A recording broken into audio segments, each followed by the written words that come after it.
Find her. I do not care what it costs. Bring my daughter home. A man stood on an empty highway with $9 in his pocket and a dented toolbox and nothing else in the world. 3 more steps and he would have kept walking. 3 more steps and none of this would have happened. 9 crumpled dollars. The hand closed around them. The eyes closed for 1 second. Everything a man owns held in one fist on a highway where nobody is coming. 3 steps taken. Then the 4th step stopped. Something in the roadside weeds caught the dying light. A shape that did not belong. The toolbox hit the gravel before the mind finished deciding. She lay twisted in the brush, breathing so shallow the chest barely moved. Blood above the right eye, a compass pendant at the collarbone, a stranger dying at the edge of a road where nobody stopped. Can you hear me? Stay with me. Do not close your eyes. Stay with me. She weighed almost nothing. The arms burned, the legs shook. The highway stretched empty and indifferent. A man carrying a stranger toward a road where nobody was coming. Headlights, far down the road, growing closer. One arm waving, desperate, urgent, done asking permission. The bus slowed. The driver hesitated, then saw the face. The emergency room doors burst open. Fluorescent light after 40 minutes of dark highway. Nurses turned. A gurney appeared. The man who carried a stranger off the road finally set the body down. He sat on the hospital corridor floor with dried blood on the palms and a dented toolbox beside the feet and $9 that were no longer in the pocket. The corridor was quiet. The waiting had begun. She will live. You got her here just in time. She will live. 2 words. The wall caught the body. The shaking started. 40 minutes of holding everything together ended in the specific weeping of a man who can finally stop. 400 miles away, a woman stood behind a roadside produce stand arranging tomatoes. Cracked hands, dusty sandals, a gold cross tucked inside the dress. The same woman who sold an engagement ring to keep a son in college. A candle, a photograph of a boy in a graduation gown, 2 cracked hands clasped over a gold cross. The prayer of a mother who gave everything and is now asking God for one more thing. How much is the medication? I have $9. That is everything I have. The nurse watched the man walk away from the pharmacy with the medication in the empty pocket. 20 years in the ER. She had never seen a stranger spend everything for someone with no name. Is she your girlfriend? No. But if I leave, nobody else will stay. He slept in a plastic chair outside the room for 3 nights. The toolbox on the floor beside the feet. The cracked screen watch ticking. A man who chose to stay because nobody else would. The eyes opened slowly.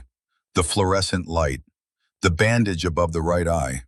The compass pendant still at the collarbone. A woman waking in a place she does not recognize. Who are you? Who are you?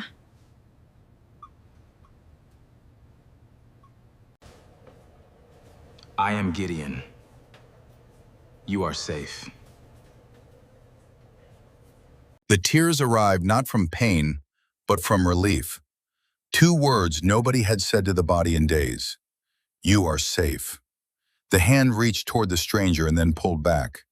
Not ready to trust yet, he washed the torn blouse by hand in the hospital bathroom sink, the blood dissolving under running water, the calloused hands working the fabric gently, an act of care nobody asked for and nobody would see.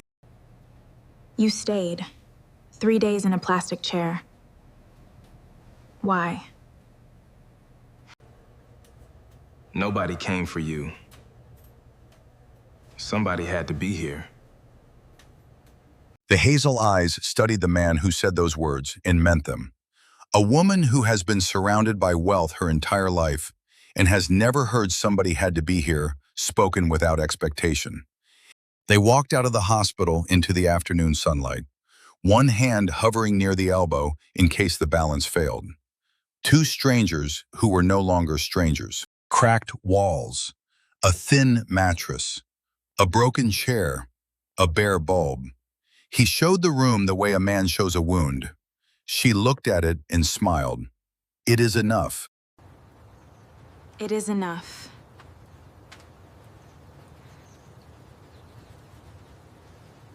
Rice and beans in two bowls, a bare bulb overhead, two people sharing food in silence, and the specific peace of having nothing and needing nothing else. Rain poured through the ceiling. They scrambled to save belongings that were not worth saving. She laughed. The laugh of a woman discovering something she has never experienced. A shared disaster that felt like home. I have never done this before.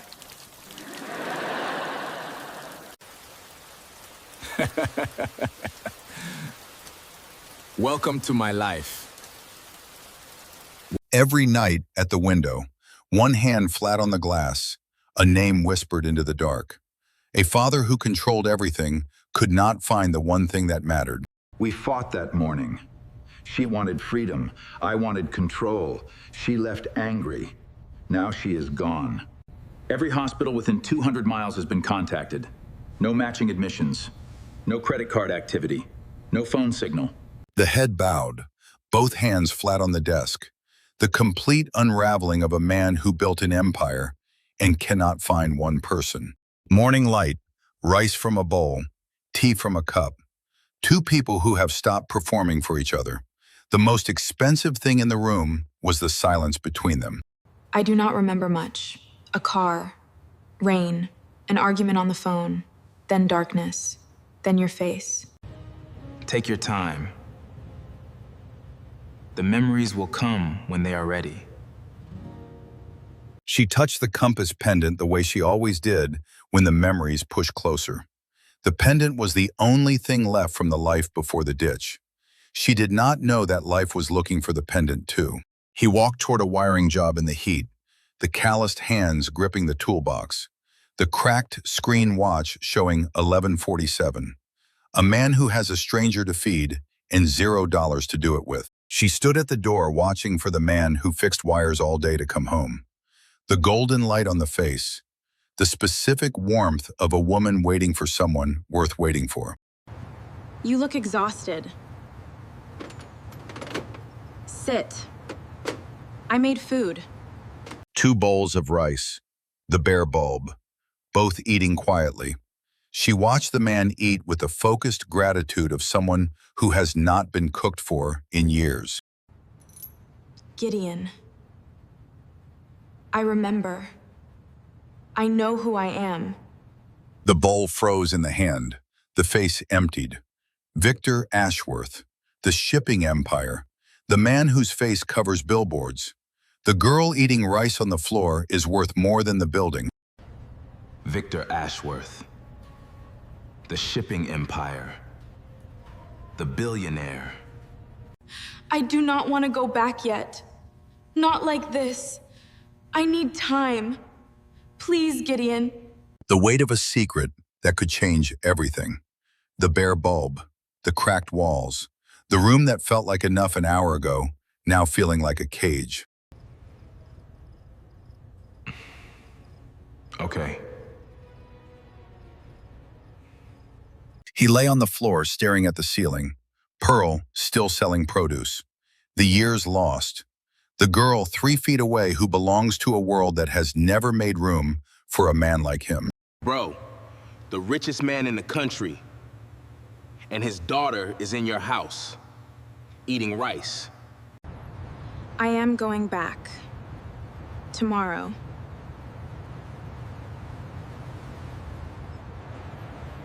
You know what?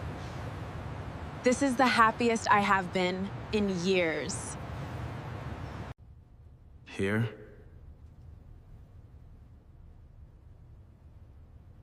Ah. Here. Morning light, the phone to the ear, the compass pendant gripped in one hand, the courage to say a single word that will detonate the silence. Daddy. Mori. The word landed like a detonation. The phone gripped until the knuckles went white, the palm pressed against the glass. A father hearing the one syllable he believed would never come again. The black SUVs arrived. The street erupted. Neighbors stepped out. Children stopped. Gideon stood alone at the edge, watching the world he does not belong to pour into the world he does. Victor burst from the car and ran, both arms wrapping the daughter, both bodies shaking. My child. The street went silent. The dust settled around a father holding the thing he almost lost. My child. My child. I thought I lost you. I am okay, Daddy. I am here. She turned and looked at Gideon across the street, everything unsaid passing in one look. Two worlds in one pair of eyes. Who is he? Fredshoi Mayanshin. The man who saved my life. A billionaire walked across the street toward a man in a work shirt with grease-stained hands and a dented toolbox and $9 that were spent days ago. The distance between them closing with every step. I only did what was right.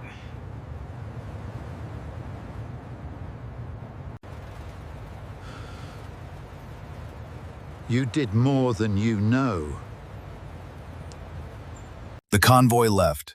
The dust settled. The street returned to quiet. The toolbox on the ground near the curb.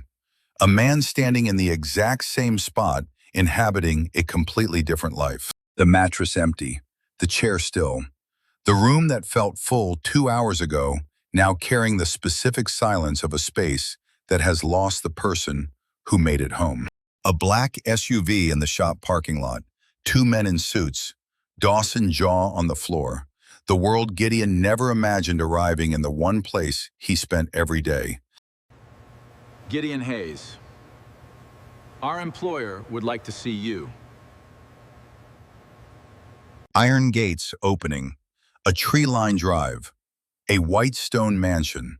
A man who has only ever seen buildings like this on screens, now standing at the entrance with both hands empty. She ran across the entrance hall.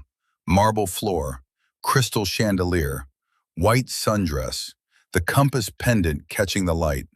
The joy of a woman running toward the man who carried the body off the highway. Gideon, you saved my only child. I want to change your life. Sir, I did not do it for a reward. I know. That is exactly why you deserve it. A home for your mother, an engineering scholarship, a business when you are ready. Your mother will never struggle again. He dropped to both knees on the marble floor, both hands over the face. The specific weeping of a man hearing your mother will never struggle again and unable to hold the body upright under the weight. My mom. Please. My mom first. Everything else can wait. But my mom first. A billionaire looked at a man kneeling on the marble floor, asking for one thing. And the thing was not money, not a house, not a career. It was a mother who sells vegetables in the sun. A convoy on a rural highway. The same kind of road where it all began. Dust rising. A village visible ahead. The world Gideon left coming back into view. Pearl shaded the eyes and watched 3 black SUVs approach. Vehicles she has never seen in this place. The cautious alarm of a woman who has learned that unexpected things are rarely good. The bowl of cassava hit the dirt. 2 bodies collided in the center of the compound. A mother who prayed every night and a son who finally came home carrying the answer.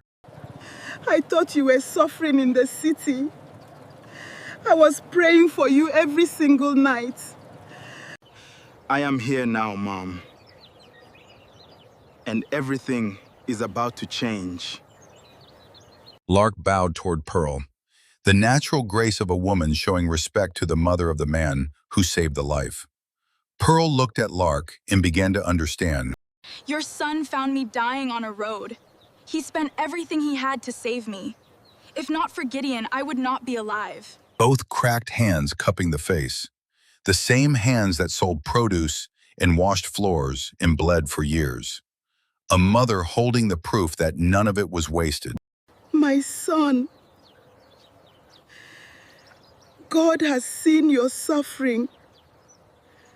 Ivy nodded slowly from the chair, the slow, knowing nod of a woman who told this family 40 years ago that the child would bring them out of the dust. She believed it then. She was watching it now.